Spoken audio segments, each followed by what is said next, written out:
Sabar, sabar. Tenang. Tenang. Buang angkaramu. Ada soal bisa dirembuk. Dan kita buktikan apakah ucapan Sugriwa itu benar atau salah. Jangan ikut campur, Anila. Apa kamu mau aku lemparkan keluar bumi? Hah? Jangan. Jangan. Nanti saya dimarahi Romo Narada. Karena tugas saya untuk menjagamu dan juga Sugriwa.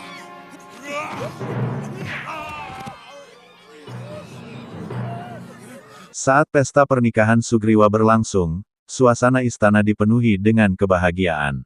Hadiah dari Dewa Batara menambah sukacita mereka. Namun, kebahagiaan itu tidak berlangsung lama ketika Subali, sang kakak, datang dengan amarah yang membara.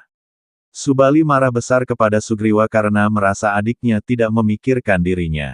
Meski Sugriwa berusaha menjelaskan kejadian yang sebenarnya, Subali menolak mendengarkan dan malah menghajar adiknya tanpa ampun. Dalam kemarahan dan kebingungannya, Subali memutuskan untuk meninggalkan istana dan pindah ke Goa Kiskenda, tempat Mahesasura dan Lembu Sura tinggal. Ngalir di mulut gua itu.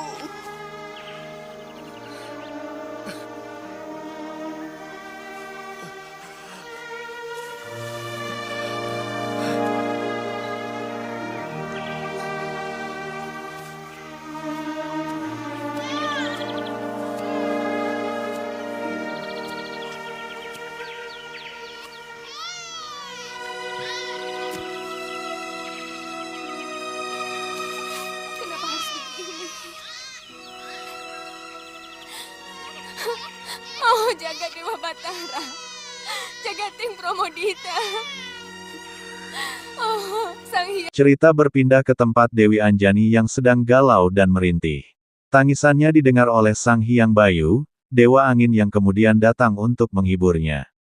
Sang Hyang Bayu menjelaskan bahwa anak yang dikandung Anjani, yaitu Hanoman, diberi kehormatan untuk mendampingi Dewa Wisnu dalam menumpas kejahatan di muka bumi. Mendengar penjelasan ini, Dewi Anjani merasa lapang hati.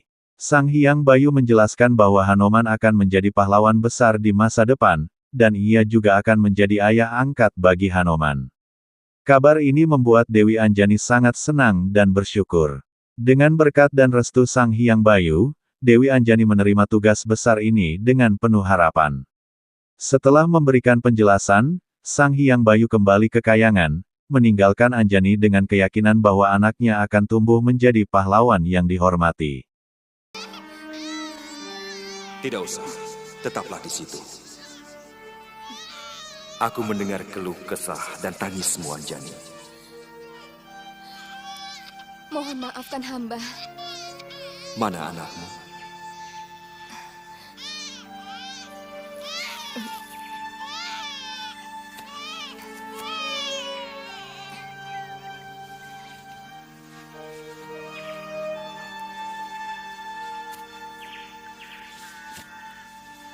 Anjani, kenapa kamu harus menyesal dan menangisi kelahiran putramu ini? Wajah dan wujud keranyalah yang membuat hamba menangis. Apakah ketampanan wajah dan kemulusan tubuh menjamin keluhuran budi dan jiwa kesatria seseorang?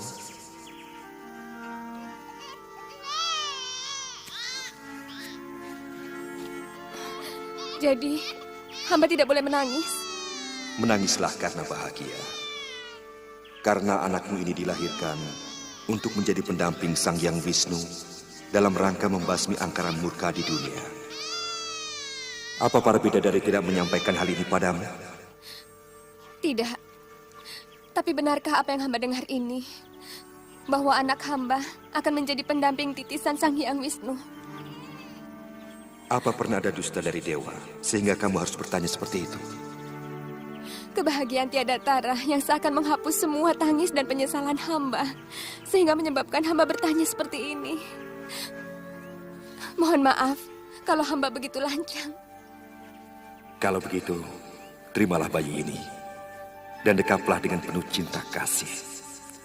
Hanoman, sejak ini pula kau kuangkat sebagai putraku. Kau boleh memanggilku Romo. Dan kalau ada yang bertanya siapa ayahmu, katakan saja, kau adalah anak Sang Hyang Bayu. Selamat tinggal Hanuman. Selamat tinggal Anjani.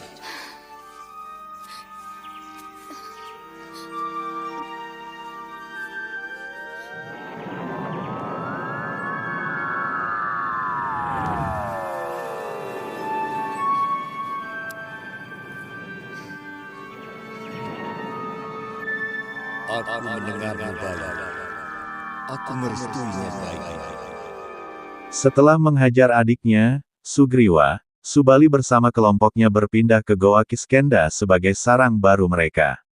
Di sana, Subali menikmati kemewahan dengan bidadari yang dihadiahkan Dewa Batara atas keberhasilannya mengalahkan siluman sapi. Tiba-tiba, dua monyet tak dikenal muncul, awalnya dianggap sebagai mata-mata oleh para penghuni Goa. Mereka segera memanggil Subali yang sedang bercinta dengan bidadari. Ternyata, dua monyet itu adalah pengasuh Subali dan Sugriwa sejak kecil yang telah berubah menjadi monyet seperti mereka. Mereka menceritakan proses perubahan mereka menjadi monyet.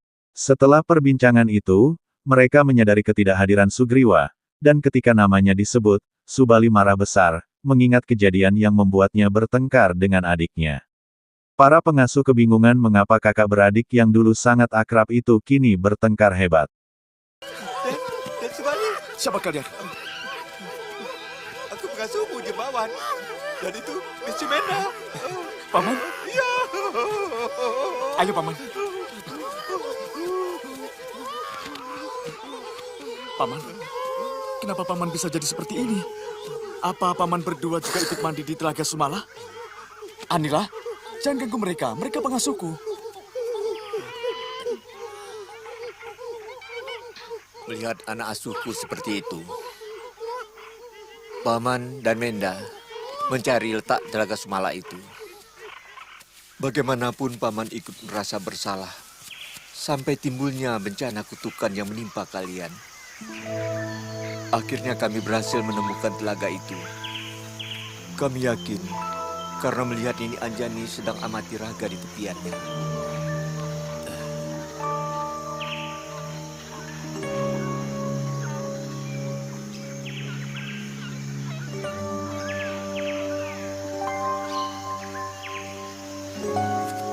Beda-beda.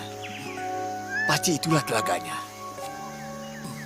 Gusti Begawan memerintahkan Dewi Anjani untuk melakukan tapa berata di tepi Telaga Sumala.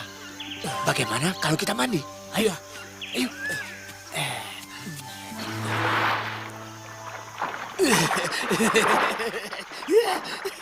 Kita berhasil, Kakang. Lihat tubuhmu berbulu semua dan wajahmu seperti monyet tua. Kamu juga berhasil, Menda. Tapi aku tidak yakin. Kepalamu yang botak bisa diinggapi rambut. Botak. Dan aku juga tidak yakin kamu bisa diterima di dunia monyet.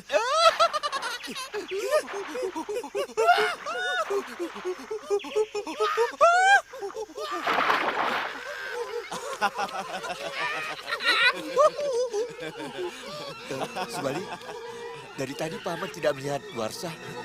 Sugriwa.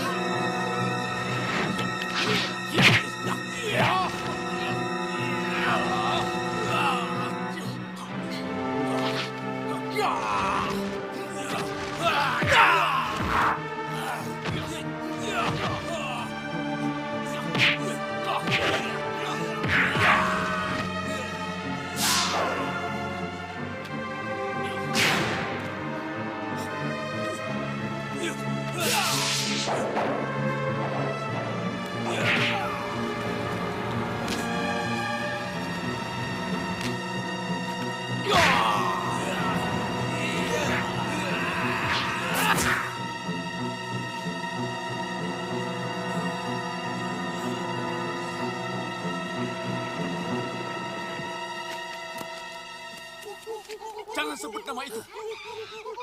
Dia telah mengkhianati aku. Dia berniat membunuhku. Mengerti? Kok begitu?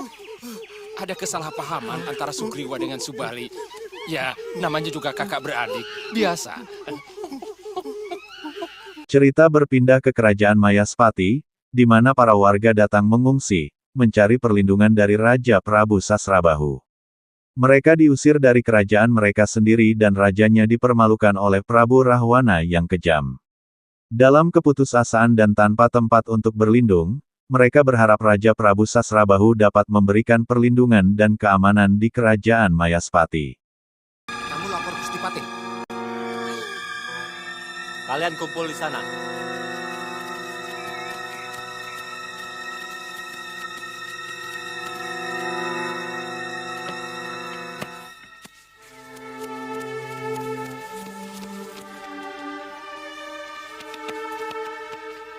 Ayo, peti itu taruh di sebelah sana. Siapa pemimpin kalian? Hamba Gusti, kami pengungsi dari negeri Puranegari. Kami mohon perlindungan dari Gusti Prabu Harjuna Sasrabahu. Karena negeri kami dulu lantakan oleh pasukan dari Alengka Dirja. Sudah 4 negara yang rakyatnya mengungsi kemari. Dengan alasan yang sama. Ponggawa, atur seluruh pengungsi ini. Dirikan kemah di dekat rombongan pengungsi dari Baya Biasa. Saya akan menghadap Gusti Prabu. Baik, Gusti Patih. Perintahkan rombongan kalian untuk mengikuti kami. Baik, Tuan. Ayo, bawa barang-barang kalian. Cepat, ayo. Cepat. Alangkah Direja sebuah negara di seberang lautan. Kalau mereka sampai meluruk negeri-negeri di sekitar Mayaspati, artinya mereka memiliki balas segara yang sangat kuat. Negeri Bayabiasta sudah menyerah. Juga Pawanawan dan Kedih. Dan kalau Puranagari juga sampai takluk, bukan tidak mungkin mereka akan kembali menyerbu kemari. Hamba akan siapkan penjagaan seluruh daerah perbatasan, Gusti. Rupanya Maharaja yang bernama Rahwana itu menginginkan seluruh Mayapada ada dalam genggaman tangannya. Saya dengar dia terkenal sangat sakti. Menurut Betara Narada, Rahwana tidak bisa mati, seperti pamanmu, Rama Bergawa. Kalau diizinkan, hamba ingin menghadapinya di medan laga, Gusti Prabu. Hamba ingin menjajal kesaktiannya. Mungkinkah dia Raja Angkara Murka yang harus kumusnahkan? Seperti yang diwangsitkan Dewata kepadaku. Kemudian, Prabu Sasrabahu dari Mayaspati menyusup ke perkemahan Rahwana, namun keberadaannya segera terdeteksi oleh pasukan Alengka Dirja. Di dalam perkemahan, Rahwana dan adiknya sedang membahas kerajaan tersebut dan mengungkapkan hasrat untuk memiliki permaisuri yang cantik jelita seperti bidadari. Di tengah percakapan itu, seorang tua lewat membawa tirta yang diklaim bisa memberikan awet muda. Rahwana merebut tirta tersebut dan meminumnya, tetapi malah merasa kesakitan dan mengalami halusinasi mengerikan. Ia merasa ada upaya pembunuhan terhadap dirinya dan memerintahkan pasukannya untuk kembali ke Alengka Dirja. Kondisinya semakin memburuk, dan meskipun para tabib terbaik dikerahkan, tidak ada yang mampu menyembuhkannya. Rahwana pulang dalam keadaan sakit parah, membuat kerajaannya diliputi kegelisahan.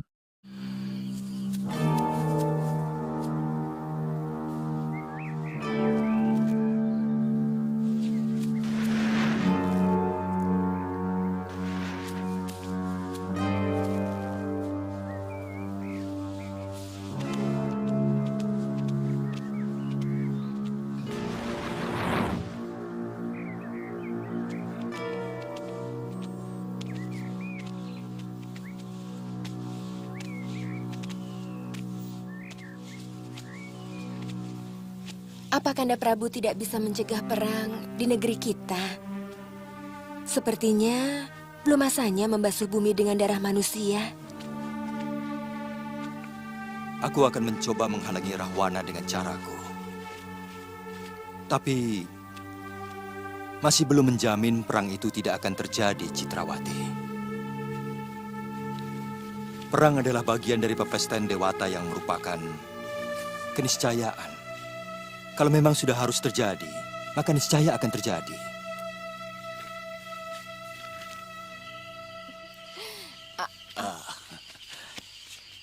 Aku akan mencoba menyusup ke sana.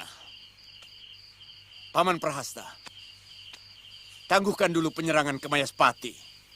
Aku akan melihat-lihat dulu kekuatan mereka. Iya. Baik, Nanda Maharaja.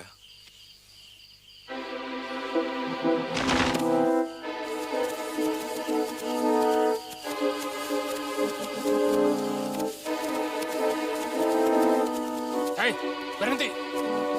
Siapa kamu? Kamu pasti mata-mata Mayaspati.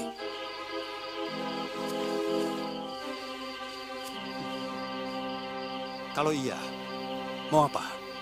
Kurang ajar. Ya! Ya!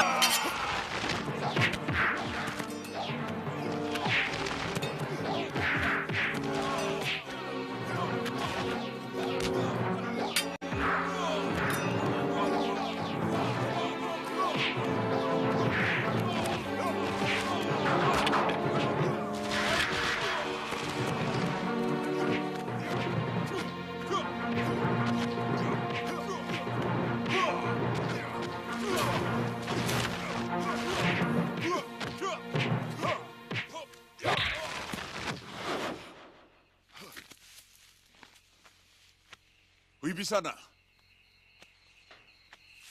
Iya, Kanda. Perintahkan bagi perbekalan berburu kijang untuk menambah lauk pauk makanan mereka sambil menunggu aku kembali dari Mayaspati. Baik, Kanda.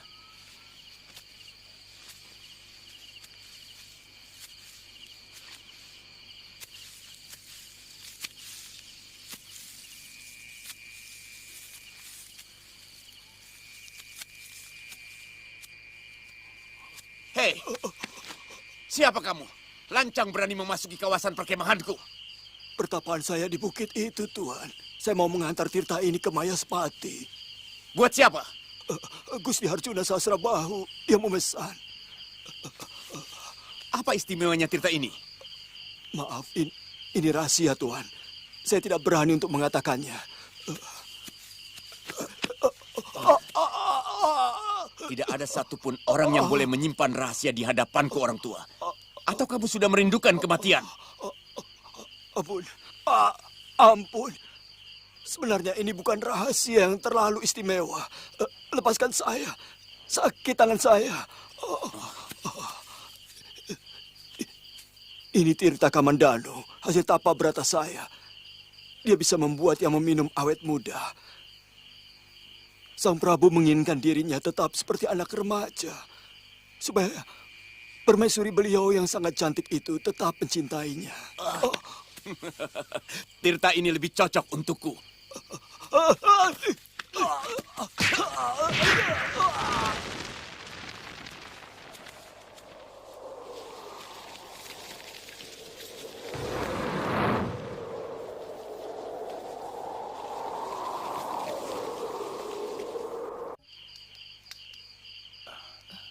Kakang? Kakang kenapa, Kang? Ada mata-mata.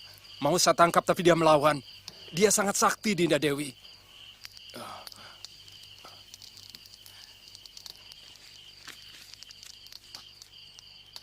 Kanda! Jangan, Kanda! Jangan, Kanda! Minggir kau Wibisana. Ini Tirta yang kucari-cari. Aku bisa hidup abadi, layaknya para dewa. Kenapa Kanda percaya begitu saja? Dia seorang resi. Kanda, sangat mudah orang menjadi resi bila hanya berpakaian serba putih dan rambutnya yang dibiarkan memanjang. Seorang resi adalah perilaku dan olah batinnya. Bagaimana Kanda Maharaja bisa tahu kalau dia suka melakukan tapa brata atau tidak? Kurang ajar. Kenapa tidak bilang dari tadi? Kanda Maharaja tidak pernah bisa mendengarkan orang lain.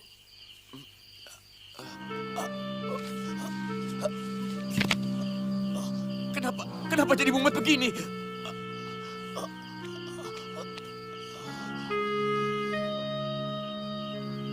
Kenapa dia di Wibisana? Saya tidak tahu, Kakang Bo. Mungkin Tirta yang diminumnya mengandung racun.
Kanda! Tolong!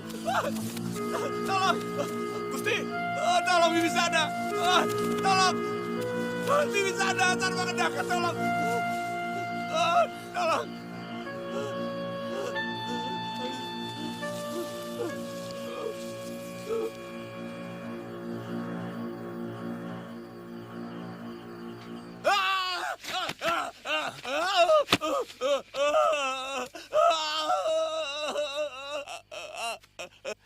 Mereka bersekongkol mau membunuhku, Wibisana. Mereka mengirimkan hewan-hewan penghuni neraka untuk menelanku. Kami tidak melihat apapun juga, Kanda Maharaja. Mereka itu siapa, Kanda? Para dewa. Mereka takut akan kukalahkan. Mereka takut kekuasaan mereka akan kurebut. Itu semua mungkin hanya perasaan Kanda Maharaja saja.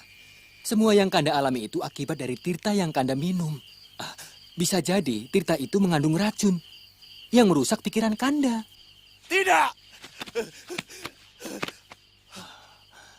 Pasti ini perbuatan para dewa yang menyuruh Dedemit dan Gandarwo untuk membunuhku. Awas kamu dewa, akan kubalas perlakuanmu kepadaku. Bagaimana kalau kita kembali dulu ke Alengkadiraja untuk menenteramkan pikiran Nanda Maharaja?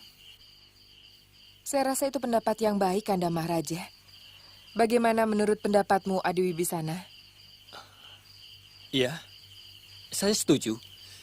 Tapi bagaimana mungkin kita bisa berperang kalau pimpinannya sedang menderita ketakutan seperti ini? Aku bukan takut Wibisana. Jangan sembarangan kalau bicara. Aku cuma kaget dan ngeri. Paling tidak, Kanda harus bisa menenteramkan pikiran Kanda. Baru kemudian kita kembali mengerahkan pasukan ke Mayaspati, ya? Iya. Iya. Boleh. Boleh. Siapkan pasukan. Kita kembali ke Alengkadirija.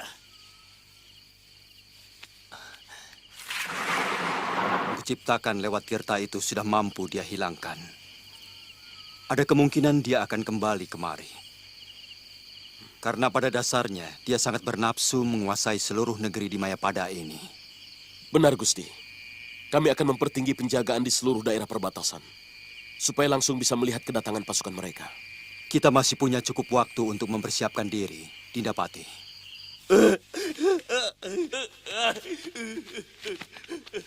Sudah. Aku malah tambah pusing.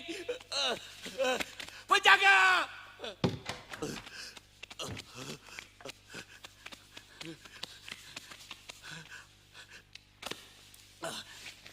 Penjarakan para resi ini. Dan jangan bebaskan sebelum penyakitku hilang. Baik, Gusti.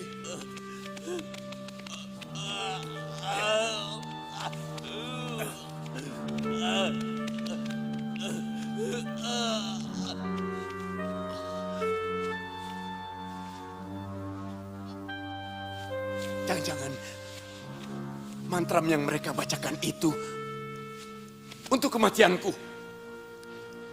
Aku tahu semua resi pasti bersekutu dengan para dewa untuk menghancurkan keperkasaanku. Penjaga! Panggil Paman Jambu Mangli, cepat! Baik, Gusti.